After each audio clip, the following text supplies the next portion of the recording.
Hey guys, it's me, Brittany. Don't mind my cat, he's annoying. If y'all see him, he's on my chair. but so today I am sharing a recipe. Well, first of all, let me just say happy holidays, okay? I mean, the year's almost over. Thanksgiving is coming up. I hope everybody's excited like I am. So today the recipe will be for pot roast and potatoes and carrots if you would like. Okay, so usually I just make the pot roast potatoes, which I'm going to be making this Thanksgiving, just the pot roast potatoes. But in reality, you can add carrots as well if you just want to make like a one dish type situation. Okay, so this pot roast usually comes, well, for me, it always comes out really flavorful and juicy. Pot roast is usually dry when other people make it and not good. So if you make it like me, it should come out very, very delicious. This dish is always the first dish gone on Thanksgiving in my house. I don't care how much of it I buy, it's gone. This and the macaroni is just gone. I mean, please. And I learned this recipe from my former boss when I worked at the disability office at Cal State Dominguez Hills. She told me she makes this every year for Thanksgiving and her family loved it, so I started doing it as well, and my family absolutely loves it. Her name is Mrs. Dan Wells. Okay, so what you're gonna need is boneless pot roast. Make sure it's boneless. And you're gonna need flour, oil. I use olive oil, but you can really use any oil. Potatoes. I usually use red potatoes, but you can use gold potatoes or brown or Idaho potatoes. And carrots if you want the carrots. Your go-to seasoning, seasoned salt or pink Himalayan salt, garlic powder, onion powder, and black pepper. Some optional seasonings you can also add, which I add, is lemon pepper and paprika or smoked paprika. Okay, I think that's all you need. Yeah. And you're gonna need a little butter. Okay, so this is what I do. First, I peel my potatoes and cut them up into chunks or hunks.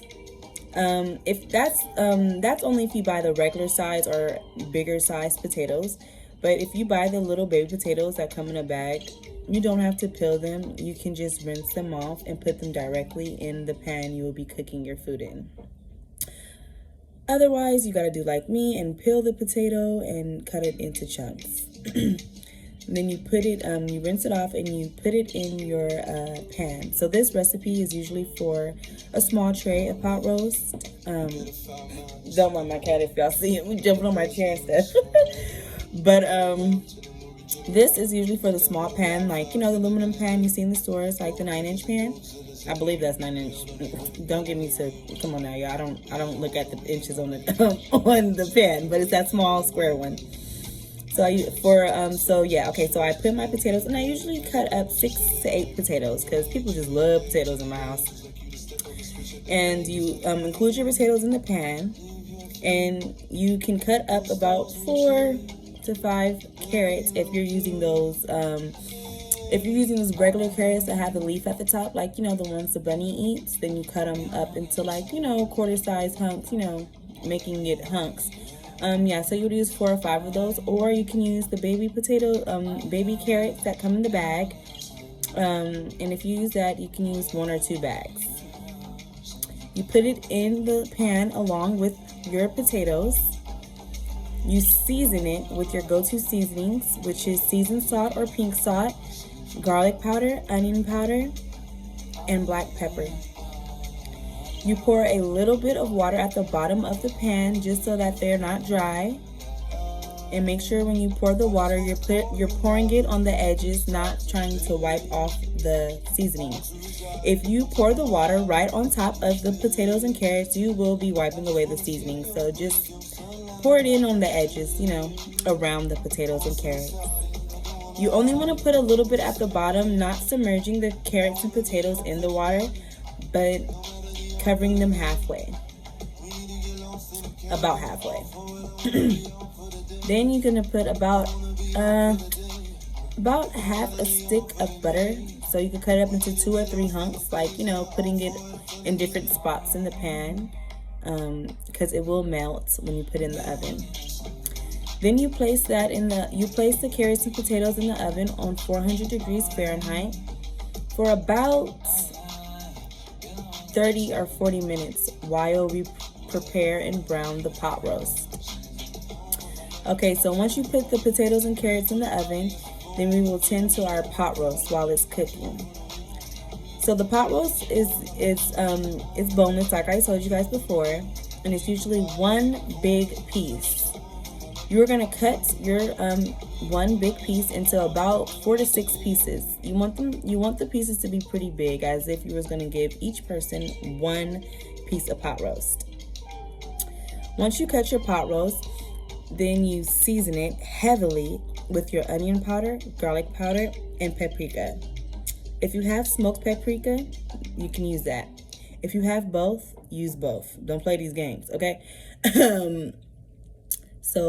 And then you season, normally with your seasoned salt or pink salt, lemon pepper, and yeah, that's it. So after you season it, you massage it all in real good, making sure that the meats are heavily or fully coated with seasonings. And then you put mustard on it, just like a quarter size or maybe 2 quarter size dollops of mustard, and mix it all in the meat. If you want, you could just pour the flour directly on top of the pot roast and cover each piece with flour. If that's too messy for you, then you could put the flour in a freezer bag and season the flour in the freezer bag with all of your seasonings that you use for your meat and potatoes and carrots. And then you can place each piece of meat in the freezer bag and shake it up to make sure each piece of meat is covered with flour. Okay, then you get your skillet, preferably cast iron or something that's not non-stick, because at the end of browning our pot roast, we will have to scrape up the flour droppings.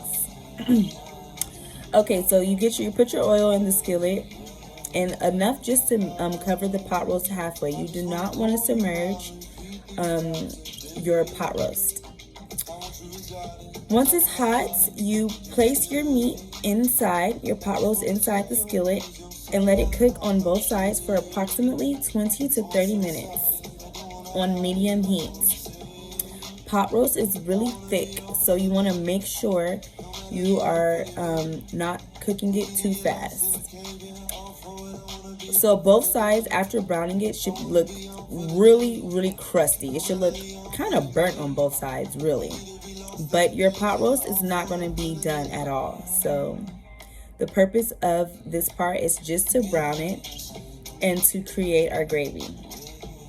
So after both sides of your pot roast is brown, almost looking burnt, but not cooked all the way, take it out and put it back in the bowl. By this time, you should have already took your potatoes and carrots out, or they should be about done. And when I say done, you want your carrots and potatoes to be halfway cooked. So they should be soft, like you should be able to still poke a fork through it, but they should not be fully cooked, so they should not be fully soft.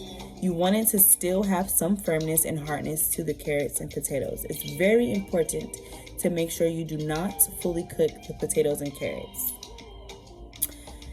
So after you take your pot roast out, after browning it, you're going to place each piece on top of your carrots and your partially cooked carrots and potatoes. Then you are going to drain majority of the grease out of your skillet and scrape up all of the flour droppings. It's going to look like burnt stuff. For all of you that are not used to making homemade gravy or don't know Black people that make homemade gravy, this is how you make really, really good homemade gravy. So Don't knock the process. Just follow the instructions. It sounds crazy, I know, but this is how you make the gravy. So you scrape up all the flour droppings, all the burnt stuff that was in the pan left over after you browned your meat, and you add a tablespoon or two of flour. There should be some excess flour from your bowl or your freezer bag, which you can use for this part. About a tablespoon or two of flour along with all of the flour burnt droppings. You are going to stir all of it together. And then your skillet should be getting real hot. It should, at this point when you drain the grease and add your flour, your skillet should be on low. And the skillet will still be hot because we literally just turned it off. So after you scrape up all the droppings and mix in your flour, then you will add a cup of water and keep stirring consistently and constantly. Then you add another cup of water and continue to stir until your gravy is thickened up, looking like gravy. When you taste it, if it does not taste seasoned enough, make sure you include a little bit of your seasonings that you've been using, not a lot. Then you pour the gravy all on top of the meat and potatoes and carrots, all on the top. It should look very moist and like a lot of liquid in there. If it's not a lot of liquid, like it seems like there was not enough gravy produced for all of the meat and potatoes and carrots, then you can add a little bit of beef broth until it looks moist. You want it to be very moist and, have enough liquid to cook, because it's going to cook for another hour and a half or 2 in the oven on 350 degrees. So after you pour your gravy on top of the meat, carrots, and potatoes and add your beef broth if necessary, then you are going to cover this pan with aluminum foil, or if you have a top for your pan, you're going to cover it and put it in the oven on 350 degrees Fahrenheit. You will let it cook for 1 hour and 20 minutes and then check it. When you check it, you should be able to use a spoon and cut through the pot roast easy like butter, and it should melt in your mouth and not be chewy at all. And your carrots and potatoes should be very soft as well. If it's not, put it back in the oven and keep checking it every 20 minutes until it is done and you're able to eat it like the way I just said. You guys are gonna love this freaking dish. You don't understand. You guys are never gonna go back. I mean, this is gonna be you guys' Thanksgiving tradition. I mean, please. I cannot wait till I make this, because I never make pot roast throughout the year. I only make it on Thanksgiving, which is kind of stupid. I should make it all the time because it's really good. But I don't really have like a big tip to give you guys, but I do have a suggestion for like a good restaurant to go to that's good vibes, good environment, good drinks, good price, good food, that I want to suggest to you guys. I'm not sure if this restaurant is all around the world, but it's in Long Beach, really in Belmont Shores and 2nd Ave. And it's called Panama Joe's. That's spelled PANAMOES JOES. Panama's Joe's. And it's so good, you guys. Their drinks are good. They're cheap. I went on my birthday one time. They gave me this Jello shot. Like, me and my coworkers went there. We had so much fun. And I went there again with my sister. And I went there again by myself. Like, I just love the environment and everything. It's just like a great place to go. They have a restaurant part and like a club part and like a bar part. It's just a great experience. So I hope you guys love the pot roast. I hope you guys try the restaurant, and I hope you guys are enjoying your November and looking forward to Thanksgiving. And I do want to say, if you have a tsunami in your life, don't let it swallow you. Just keep swimming. See you guys later. Take picture. Stop recording video.